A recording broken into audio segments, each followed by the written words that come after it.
Welcome to my channel दोस्तों, amazing lesson. आज आपको पढ़ाने वाला हूँ कुछ इंपॉर्टेंट क्वेश्चन जीके और भूगोल से, ठीक है, जो आपकी कंपटीशन एग्जाम में बहुत काम में आते हैं क्वेश्चन।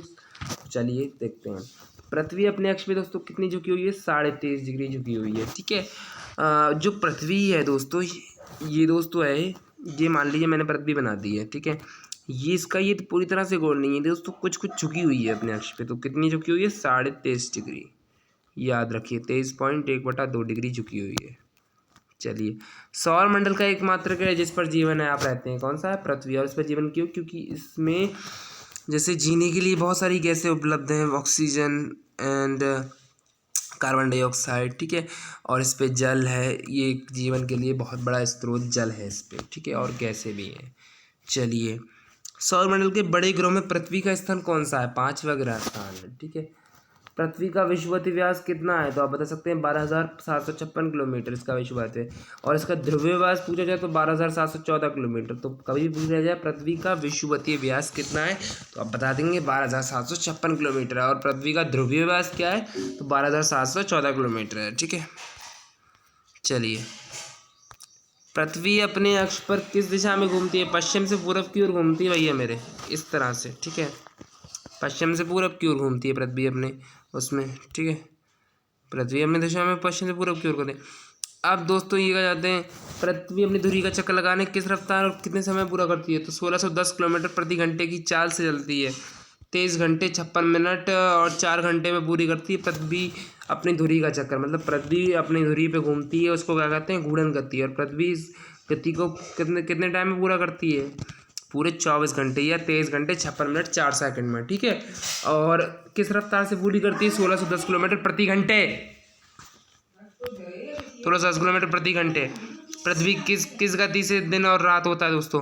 तो पृथ्वी की किस गति से दिन और रात होता है? तो घूर्णन गति से दिन और रात होता है पृथ्वी की, ठीक है। तो मैंने घूर्णन गति क्या बताया था? तो दोस्तों मैं घूर्णन और परिक्रमण आपको समझाता हूँ अभी। तो दोस्तों एक चीज़ ध्यान रखिएगा आप, ये दोस्तों पृथ्वी हो गई, ठीक है। और ये दोस्तों अपना सूर्य होगा, ठीक है। अब दोस्तों पृथ्वी अपनी धुरी पे घूमती है, वृत्तीय गति करती है अपनी धुरी पे, अपने गोल गोल घूमती है अपनी धुरी पे। इस गति को क्या कहते हैं? घूर्णन गति। और इस गति के कारण क्या होता है दोस्तों? दिन और रात होता है। जब पृथ्वी सूर्य की परिक्रमा करती है उसको क्या कहते हैं दोस्तों? परिक्रमण गति, ठीक है। और परिक्रमण गति के कारण ऋतु परिवर्तन होता है, ठीक है। और घूर्णन गति के कारण क्या होता है? दिन और रात होता है। तो क्वेश्चन हर तरह से आ सकते हैं कि पृथ्वी की गति दिन और रात होता है घूर्णन गति के कारण। तो घूर्णन गति से क्या होता है? मतलब पृथ्वी में दिन और रात होता है, ठीक है। इस तरह से क्वेश्चन बन सकते हैं। चलिए, पृथ्वी किस गति से साल बनते हैं? मतलब किस गति से साल बनते हैं, ऋतु परिवर्तन होता है, ऐसे क्वेश्चन आ जाए तो परिक्रमण गति से, ठीक है। चलिए, सूर्य की परिक्रमा करने में पृथ्वी को लगा समय कितना होता है? 365 दिन 5 घंटे 48 मिनट 46 सेकंड, यानी 365 दिन 6 घंटे, ठीक है।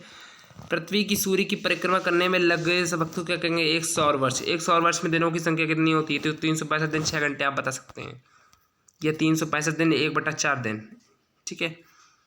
प्रत्येक सौर वर्ष में कैलेंडर कितना बढ़ जाता है? अरे 6 घंटे बढ़ जाता है।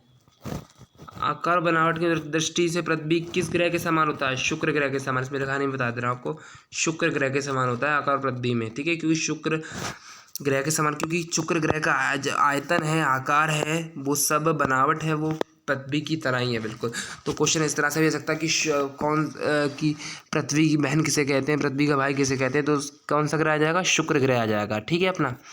चलिए, पृथ्वी को नीला ग्रह किस कारण से कहा जाता है? क्योंकि पानी की उपस्थिति के कारण। अब दोस्तों एक क्वेश्चन आ जाता है कि आकाश देखने में पृथ्वी नीली क्यों दिखाई पड़ती है? क्यों? क्योंकि इसमें पानी की मात्रा अधिक होती है, इस कारण से नीला, क्योंकि पृथ्वी में 1/3 भाग पानी है, जल से भरा हुआ है, इसलिए इसे नीला ग्रह कहा जाता है। इसलिए आकाश देखने पर पृथ्वी नीली मालूम पड़ती है, ठीक है। सूर्य के बाद पृथ्वी के सबसे निकट तारा कौन सा है? अरे प्रेक्समा सेंचुरी है भैया, ठीक है। पृथ्वी का एकमात्र उपग्रह कौन सा है? चंद्रमा एकमात्र उपग्रह है जो अब तो दोस्तों चंद्रमा होता है पृथ्वी का एकमात्र उपग्रह है, ठीक है। चंद्रमा की सतह उसका आंतरिक स्थिति का अध्ययन करने के लिए सेनोलॉजी, ठीक है, याद रखिएगा। चंद्रमा पर धूल के मैदान को क्या कहते हैं? शांति सागर कहते हैं धूल के मैदान को। जीवाश्म ग्रह कैसे कहा जाता है? चंद्रमा को। और क्यों कहा जाता है जीवाश्म ग्रह? क्योंकि इसमें जीवन की बुद्धि बहुत अधिक है, इसलिए जीवाश्म ग्रह किसे कहा जाता है? चंद्रमा को कहा जाता है। ठीक है, याद रखिएगा। चंद्रमा किसकी रोशनी से चमकता है? सूर्य की रोशनी है, इसके पास खुद का कोई वो नहीं है, इसलिए इसे उपग्रह कहा जाता है। चंद्रमा की रोशनी से चमकता है। ठीक है, समुद्र में उठने वाले ज्वार भाटे की वजह क्या होता है दोस्तों? जो ज्वार भाटा होता है किसके कारण? गुरुत्वाकर्षण शक्तियों के कारण। आपेक्षिक सा होता है, चंद्रमा की शक्तियों का अनुपात 1:11:5 होता है। ठीक है दोस्तों, इसके कारण क्या होता है? ज्वारभाटे की वजह होती है आपेक्षिक सूर्य और चंद्रमा की शक्तियों का अनुपात 11:5 होता है, जिसके कारण ज्वारभाटे की रचना होती है। ठीक है, चलिए आज के लिए इतना ही दोस्तों, बाकी मैं एक वीडियो बना दूंगा। ठीक है कल। चलिए, थैंक यू फॉर वॉचिंग। अच्छी लगे तो शेयर एंड लाइक।